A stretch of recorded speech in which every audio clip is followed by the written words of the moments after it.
नमस्कार दोस्तों, आज हम आपको 4 फरवरी 2024 के मुख्य समाचार प्रस्तुत करेंगे।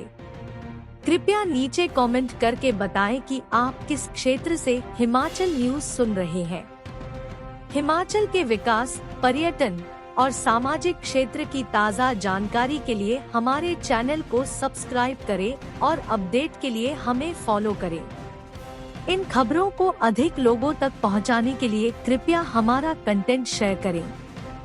प्रदेश भाजपा की संगठनात्मक बैठक संपन्न। जेपी नड्डा ने पार्टी पदाधिकारियों को दिए चुनावी टिप्स।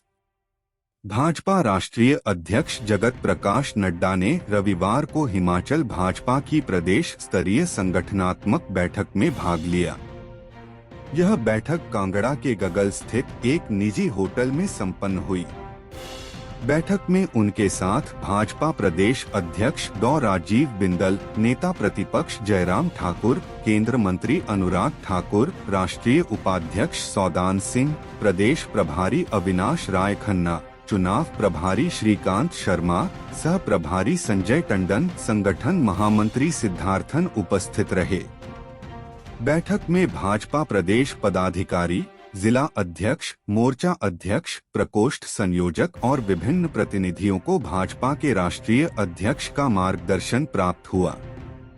बैठक में सेवानिवृत्त आईएएस अधिकारी जेसी शर्मा को विधिवत भाजपा का सदस्य बनाया गया।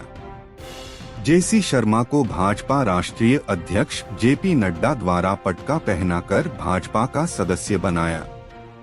कांगड़ा से शुरू हुआ यह अभियान आने वाले दिनों में प्रदेश, जिला और मंडल स्तर तक चलने वाला है। प्रदेश में बारिश बर्फबारी का दौर जारी। अटल टनल रोहतांग में 5 इंच ताज़ा बर्फबारी। मौसम विभाग द्वारा जारी येलो अलर्ट के बीच प्रदेश में बारिश बर्फबारी का दौर जारी है। प्रदेश के मैदानी इलाकों में जहां रविवार सुबह से जमकर बारिश हो रही है, तो वहीं ऊपरी इलाकों में बर्फबारी का क्रम जारी है। पर्यटन नगरी मनाली सहित लाहौल घाटी में सुबह से ही हिमपात हो रहा है। अटल टनल रोहतांग के साउथ पोर्टल में आज 5 इंच तक ताज़ा बर्फबारी हुई है। प्रदेश में हो रही बारिश बर्फबारी से तापमान में भी भारी गिरावट आई है। प्रदेश में बर्फबारी के चलते 4 नेशनल हाईवे और 518 सड़कों पर यातायात ठप हो गया है। वहीं 478 बिजली ट्रांसफार्मर भी बंद है, जिसके चलते कई क्षेत्रों में बिजली की सप्लाई ठप हो गई है। लगातार हो रही बारिश बर्फबारी के चलते लोगों की दुश्वारियां बढ़ गई है। बता दें कि मौसम विभाग ने आगामी 2 दिनों के लिए प्रदेश के 6 जिलों लाहौल स्पीति, किन्नौर, शिमला, कांगड़ा, मंडी और कुल्लू में भारी बर्फबारी को लेकर येलो अलर्ट जारी किया है। मौसम विभाग ने आंधी और तूफान की वजह से पेड़ और बिजली गिरने की भी संभावना जताई है। पर्यटकों और आम लोगों को बर्फबारी प्रभावित क्षेत्रों में अधिक ऊंचाई तक न जाने का सलाह दी गई है। प्रदेश के इन जिलों में अगले 48 घंटे में बारिश बर्फबारी का येलो अलर्ट। मौसम विभाग ने चंबा, कुल्लू, शिमला, मंडी, कांगड़ा और लाहौल और स्पीति में भारी बर्फबारी की संभावना जताई है। विभाग ने इन क्षेत्रों में येलो अलर्ट जारी किया है। भारी बर्फबारी से सड़क, बिजली और पेयजल योजनाओं के प्रभावित होने की संभावना है। मौसम विभाग ने आगामी 48 घंटे तक भारी बर्फबारी की संभावना जताई है। मौसम विभाग ने आंधी और तूफान की वजह से पेड़ और बिजली गिरने की भी संभावना जताई है। पर्यटकों और आम लोगों को बर्फबारी प्रभावित क्षेत्रों में अधिक ऊंचाई तक न जाने का सलाह दी गई है। अधिक ऊंचाई और मध्यम पर्वतीय क्षेत्रों में तापमान सामान्य से नीचे रहने की संभावना है। ऐसे में बेवजह यात्रा न करने की सलाह दी है। मौसम विभाग के निदेशक डा सुरेंद्र पाल ने बताया कि सक्रिय पश्चिमी विक्षोभ वेस्टर्न डिस्टरबेंस उत्तर पश्चिम भारत नॉर्थ वेस्ट इंडिया को प्रभावित कर रहा है। इस पश्चिमी विक्षोभ से एक इंड्यूसर बना हुआ है। दक्षिण पश्चिम राजस्थान और पाकिस्तान के ऊपर एक इंड्यूसर बना हुआ है। इसके प्रभाव से प्रदेश में 4 और 5 फरवरी को अधिकांश स्थानों पर हल्की से मध्यम वर्षा और हिमपात होने की संभावना है। इस दौरान प्रदेश में शीतलहर भी बनी रहेगी। काफी स्थानों पर भारी वर्षा भी हो सकती है। इस वर्षा और हिमपात के कारण प्रदेश की जरूरी सेवा जैसे पानी, बिजली, यातायात, ट्रैफिक आदि में व्यवधान, डिस्टरबेंस रहेगा। उन्होंने स्थानीय प्रशासन को भी आगामी 72 घंटे के लिए अब सतर्क रहना होगा। उन्होंने यात्रियों को बारिश या बर्फबारी के दौरान यात्रा न करने की सलाह दी है। 9 शहरों में 0 से नीचे पहुंचा तापमान। प्रदेश के 9 शहरों में तापमान 0 डिग्री के नीचे चला गया है।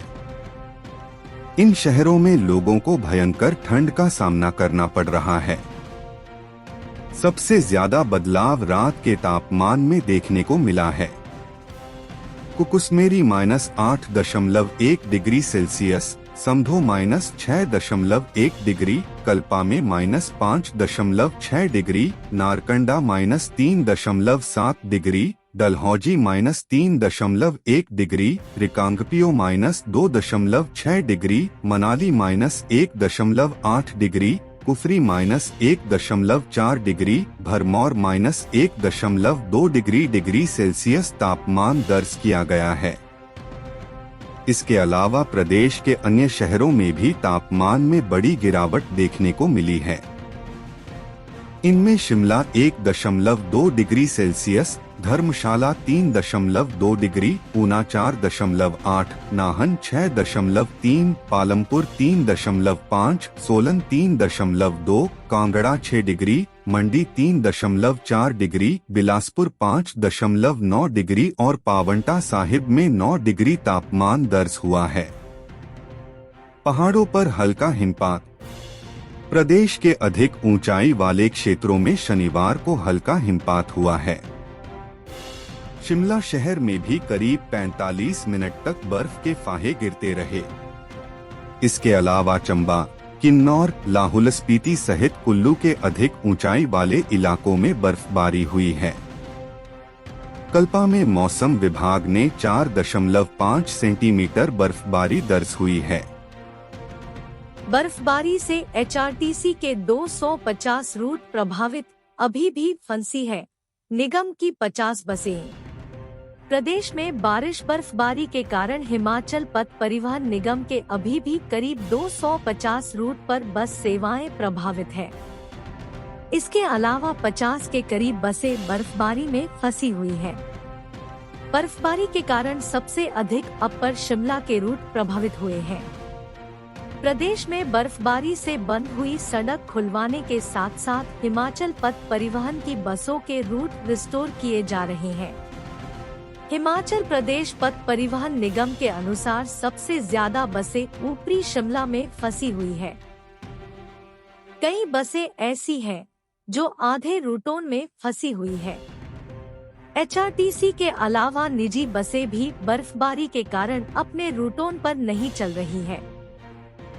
प्रदेश के चंबा, पांगी, भरमौर, केलांग, रोहतांग, मनाली, शिमला और किन्नौर में कई रूट पर बस सेवाएं प्रभावित हुई है। एचआरटीसी के शिमला डिवीजन के अधिकतर रूट सस्पेंड और बंद किए गए हैं। प्रदेश में गत गुरुवार रात से हुई बर्फबारी और बारिश का दौर जारी है। प्रदेश के अधिकतर क्षेत्रों में बारिश और बर्फबारी के कारण वाहनों की आवाज ही ठप हो गई है। पीडब्ल्यूडी ने दोबारा बहाल की प्रदेश की 225 सड़कें, विभाग ने युद्धस्तर पर चलाया है अभियान। पीडब्ल्यूडी ने बर्फबारी में दफन 225 सड़कों को दोबारा यातायात से जोड़ दिया है। सबसे ज्यादा सड़कें रामपुर सर्किल में बहाल हुई हैं।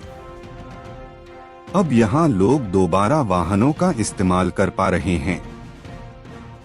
गत 48 घंटे में विभाग ने अब तक 566 सड़कें बहाल की हैं।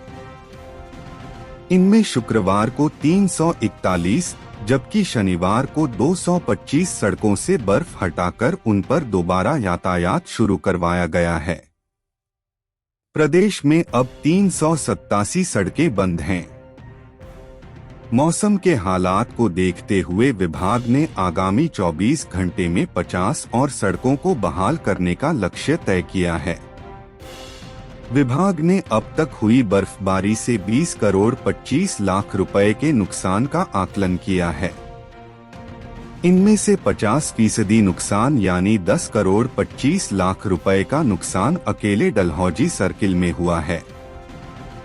इसके अलावा कुल्लू और मंडी में 2-2 करोड़, रामपुर में 1 करोड़ 88 लाख, शिमला में 1 करोड़ 45 लाख, रोहड़ू में 98 लाख 20 हजार, जोगिंद्रनगर में 54 लाख 25 हजार, Shimla circle national highway zone में 65 लाख 40 हजार और NH सर्किल शाहपुर में 35 लाख रुपए का नुकसान दर्ज किया गया है। PWD के आंकड़े रोजाना बदल रहे हैं। फील्ड से रिपोर्ट सामने आने के बाद विभाग ने अब तक नुकसान की रिपोर्ट तैयार की है। इस रिपोर्ट को राज्य सरकार और इसके बाद केंद्र सरकार के पास मंजूरी के लिए भेजा जाएगा। फिलहाल सड़क बहाल करने की बात करें तो शनिवार को PWD मुख्यालय पहुंचे आंकड़ों के अनुसार रामपुर सर्किल में 53, शिमला में 50, डलहौजी में 48, रोहड़ू में 45, कुल्लू में 16 और मंडी सर्किल में 12 सड़कों को बहाल किया गया है। अभी भी 387 सड़कें बाधित हैं। इनमें कुल्लू सर्किल में सबसे ज्यादा 188 सड़कें, डलहौजी में 60, रामपुर में 45, मंडी सर्किल में 38, रोहड़ू में 34, शिमला में 17 और जोगिंद्रनगर में 6 सड़कें अभी भी बाधित हैं। वहीं PWD के प्रमुख अभियंता अजय गुप्ता ने बताया कि सड़कों को बहाल करने का काम तेजी से चल रहा है। विभाग नई मशीनों के साथ बर्फ हटाने का काम कर रहा है। कर्मचारियों को भी तैनात किया गया है।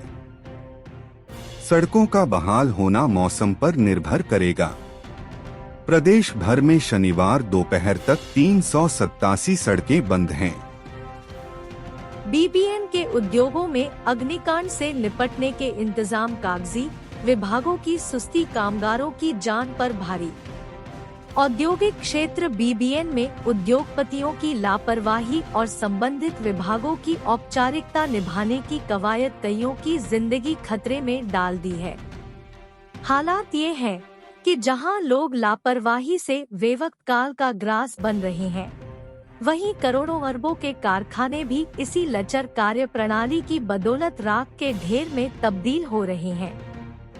BBN की ही बात की जाए तो यहाँ कई उद्यमियों ने करोड़ों का निवेश कर उद्योग तो स्थापित कर लिया है, लेकिन उनमें आगजनी जैसी घटनाओं से बचने के लिए कोई पुख्ता इंतजाम नहीं किए हैं।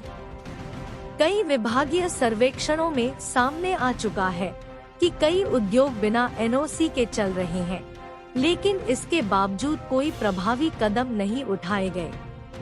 यही वजह रही है कि जब आगजनी की कोई घटना घटती है तो उद्योगों में स्थितियां विस्फोटक बन जाती है। गत शुक्रवार झाड़माजरी में NR अरोमा कंपनी में हुए भीषण अग्निकांड में जो खुलासे हुए हैं, उसमें सामने आया है कि कंपनी परिसर में आगजनी की घटना से निपटने के इंतजाम भी महज कागजी ही थे।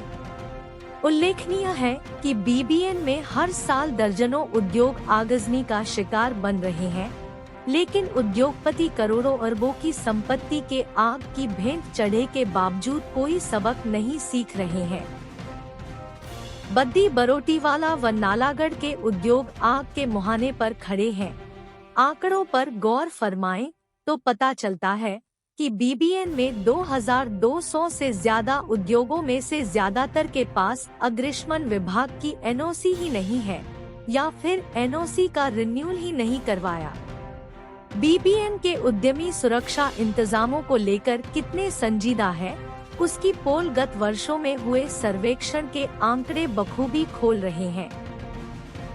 बताया जा रहा है कि वर्ष 2021 में ऐसे 400 से ज्यादा उद्योग सर्वेक्षण में सामने आए थे जो अग्निशमन विभाग की एनओसी के बिना चल रहे हैं। ऐसे उद्योगों की भी लंबी फहरिस्त भी है जिन्होंने एक मर्तबा एनओसी लेने के बाद रिन्यूअल करवाने की जहमत नहीं उठाई। वर्ष 2021 में अग्निशमन विभाग द्वारा किए गए एक सर्वेक्षण के अनुसार राज्य के औद्योगिक केंद्र बद्दी-बरोटीवाला, नालागढ़, बीबीएन सहित सोलन जिले में संचालित लगभग 4000 औद्योगिक इकाइयों में से 462 के पास अनिवार्य फायर अनापत्ति प्रमाण पत्र नहीं था। अग्निशमन विभाग ने 2021 में बीबीएन औद्योगिक क्षेत्र में घटी कई आग की घटनाओं के बाद हरकत में आते हुए एहतियातन सभी इकाइयों का सर्वेक्षण किया था। उस दौरान होम गार्ड के तत्कालीन कमांडेंट ने आगामी कार्रवाई के लिए बीबीएन विकास प्राधिकरण के अलावा उद्योग व पुलिस विभाग को पत्र लिखा था, क्योंकि दोषी उद्योगों के खिलाफ दंडात्मक कार्रवाई के लिए एचपी फायर एक्ट में कोई दंडात्मक प्रावधान नहीं है। इसके बाद भी कोई प्रभावी कदम उठते नहीं दिखे। टीसीपी नियमों की उड़ी धज्जियां। भीषण आग में जलकर राख हुई परफ्यूम फैक्ट्री के पास वैध फायर एनओसी है, लेकिन क्या इसके उपकरण वहां निर्मित और उपयोग किए जा रहे उत्पादों की ज्वलनशील प्रकृति के अनुरूप थे, इसकी जांच नहीं की गई है। वैकल्पिक निकास के रूप में प्रत्येक मंजिल पर सीडीपो की अनुपस्थिति, समान निकास और प्रवेश बिंदु होने और ऐसी स्थिति से निपटने के लिए ड्रिल की कमी सामने आई है। टीसीपी मानदंडों की भी उल्लंघना सामने आई है। मुख्यमंत्री के समक्ष उठाएंगे मसला। मुख्य संसदीय सचिव राम कुमार चौधरी ने कहा कि यह मामला संवेदनशील है, इसे सीएम के समक्ष उठाया जाएगा और कमियों को दूर करने का प्रयास किया जाएगा। भ्रष्टाचार परिवारवाद का गठबंधन है, विपक्ष। नड्डा बोले, मोदी के शासन में बढ़ा देश का मान सम्मान। विपक्ष का इंडिया गठबंधन परिवारवाद और भ्रष्टाचार को बचाने के लिए बनाया गया है। यह बात शनिवार को धर्मशाला के जोरावर स्टेडियम में लोकसभा चुनाव का शंखनाद करते हुए भाजपा के राष्ट्रीय अध्यक्ष जगत प्रकाश नड्डा ने कही। विपक्ष के साथ साथ राज्य की कांग्रेस सरकार पर एक एक कर कई हमले बोलते हुए श्री नड्डा ने कहा कि प्रधानमंत्री नरेंद्र मोदी के नेतृत्व में देश का राष्ट्र के साथ अंतर्राष्ट्रीय स्तर पर मान सम्मान बढ़ा है, क्योंकि अब देश के स्वाभिमान और आत्मसम्मान के साथ समझौता नहीं किया जाता है। खेल से अंतरिक्ष तक भाजपा ने सफलता का इरादा पूरा किया। राष्ट्रीय अध्यक्ष ने कहा कि इंडिया गठबंधन परिवारवाद को बचाने के लिए हुआ है। अमर अब्दुल्ला, महबूबा मुफ्ती, सुखवीर बादल, अखिलेश यादव, राबड़ी और सारे बच्चे, राहुल, प्रियंका, ये तो कुछ ही नाम हैं जो परिवारवाद की ज्योति जला रहे हैं। उन्होंने कहा कि इसका दूसरा लक्ष्य भ्रष्टाचार है और इसी कारण आधे से ज्यादा जेलों में हैं। बाकी बहुत जल्द सलाखों के पीछे होंगे। भाजपा के राष्ट्रीय अध्यक्ष जेपी नड्डा ने कांग्रेस की सुक्खू सरकार पर जमकर हमला बोलते हुए कहा कि केंद्र द्वारा आपदा राहत के भेजे गए पैसे में भ्रष्टाचार हुआ। उन्होंने कहा कि केंद्र ने हिमाचल में आई आपदा को लेकर प्रभावितों को 1782 करोड़ की राहत राशि जारी की, लेकिन कांग्रेस सरकार ने भ्रष्टाचार कर अपने ही लोगों को रेवड़ियां बांट दी और अब जनता में कह रहे हैं कि केंद्र ने कुछ नहीं दिया। इसकी सजा जनता इन्हें लोकसभा चुनावों में देगी। भाजपा अध्यक्ष जगत प्रकाश नड्डा ने कहा कि कांग्रेस कार्यकाल में भारत की छवि एक भ्रष्टाचारी, पिछड़े, अपने पांव पर खड़ा न हो सकने वाले और अपने स्वाभिमान के साथ समझौता कर लेने वाले देश की थी, लेकिन 2014 में प्रधानमंत्री मोदी ने सरकार की कमान संभाली और देश की छवि बदलने के लिए प्रथम सेवक के रूप में अथक परिश्रम किया, जिसका परिणाम है कि आज भारत एक गौरवशाली देश के रूप में पहचाना जाता है। देश विकास की ओर बड़ी छलांग लगाकर तेजी से आत्मनिर्भरता की ओर आगे बढ़ रहा है। आज पूरा विश्व भारत और भारत के प्रधानमंत्री को संजीदगी के साथ सुनता है और यही बदलते भारत की तस्वीर है। आज देश की जनता को एकता से दूर रखने वाली जातीय बेड़ियां टूट चुकी हैं।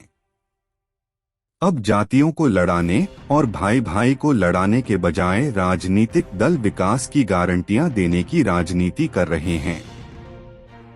यह सब मोदी के प्रयासों के बाद शुरू हुआ है। मोदी ने राजनीति की संस्कृति को बदलने का काम किया है।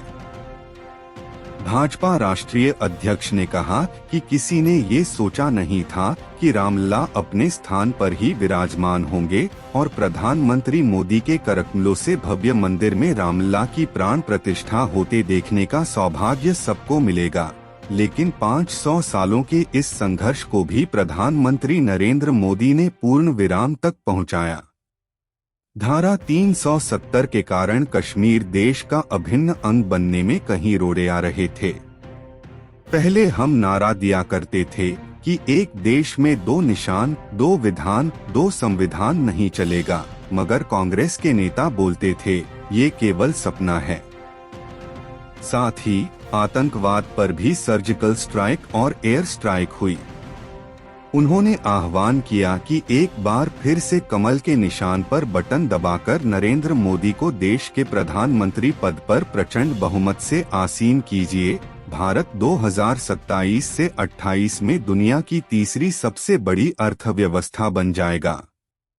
श्री नड्डा ने कांग्रेस पर तंज कसते हुए कहा कि देश में प्रधानमंत्री मोदी के कारण विकास और आत्मनिर्भरता की राजनीति शुरू हुई है।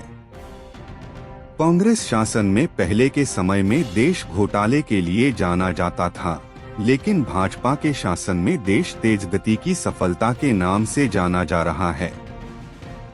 प्रधानमंत्री मोदी के नेतृत्व में देश घोटालों से निकलकर सफलता के मार्ग पर अग्रसर हो गया है।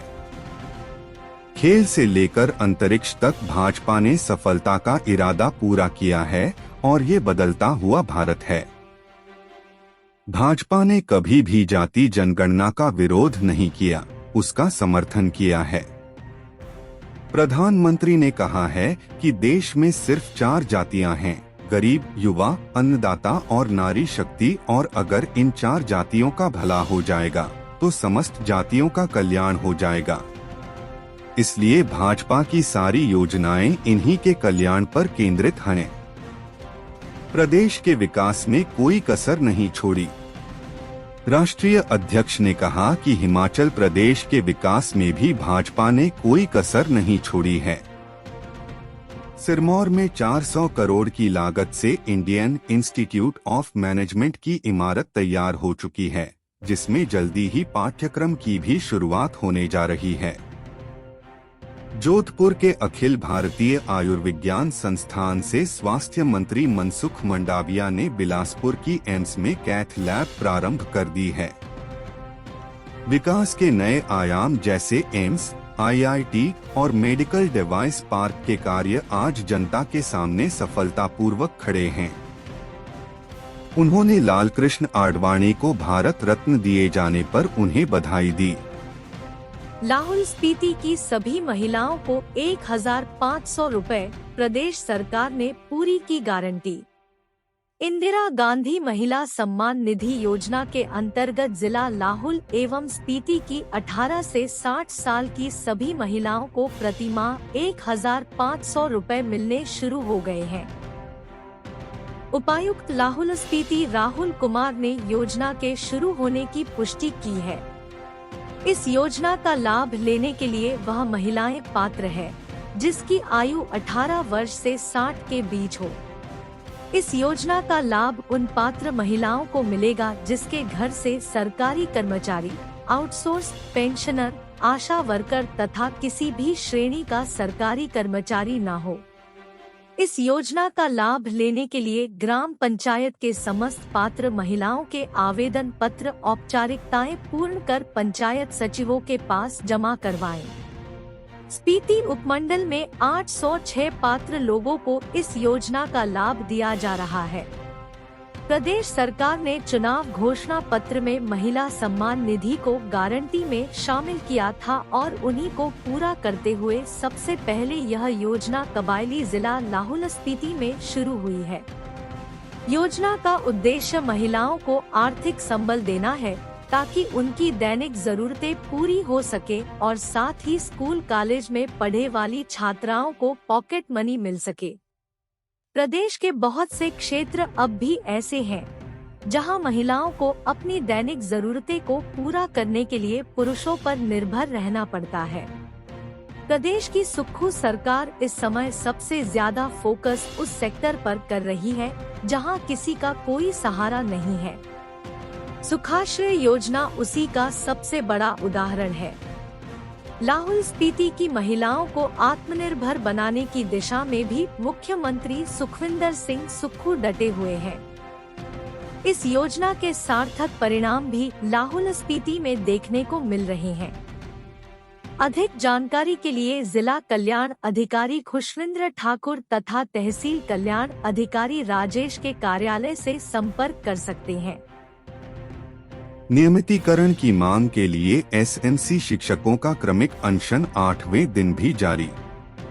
राजधानी शिमला में कंपकपाती ठंड के बावजूद क्रमिक अनशन पर बैठे शिक्षकों के हौसले बुलंद हैं। उपायुक्त कार्यालय के समीप नियमितीकरण की मांग को लेकर एसएमसी शिक्षकों का क्रमिक अनशन का 8वां दिन है। शिमला में शनिवार को बर्फबारी के दौरान भी शिक्षक धरने पर डटे हुए हैं। उनकी रजाइयां तक बर्फबारी और वर्षा में गीली हो रही हैं। उन्होंने हवा घर में हवा और पानी को रोकने के लिए कोई इंतजाम नहीं है, लेकिन एसएमसी शिक्षक संघ ने तिरपाल लगाकर किसी तरह से अनशन स्थल को सूखा रखने के प्रयास किए हैं। शिक्षकों का साफ तौर पर कहना है कि जब तक नियमितीकरण की मांग पूरी नहीं हो जाती बर्फबारी और कड़ाके की सर्दी में भी वे पीछे नहीं हटेंगे। शिक्षक संघ के अध्यक्ष निर्मल ठाकुर ने कहा कि अगर जल्द उनकी मांग पर गौर नहीं किया गया तो 1-2 दिन के भीतर वह कक्षाओं का बहिष्कार करेंगे। हम अपने राज्य के विकास में योगदान देने में गर्व महसूस करते हैं और हमें उम्मीद है कि आने वाले दिनों में हमें और भी अच्छी खबरें मिलेंगी। इन खबरों को अधिक लोगों तक पहुंचाने के लिए कृपया हमारा कंटेंट साझा करें, हमारे चैनल को सब्सक्राइब करें और अपडेट के लिए हमें फॉलो करें। इसके अलावा बेझिझक अपने विचार कमेंट्स में साझा करें। आपका सहयोग हमें और भी बेहतर काम करने में मदद करेगा। धन्यवाद।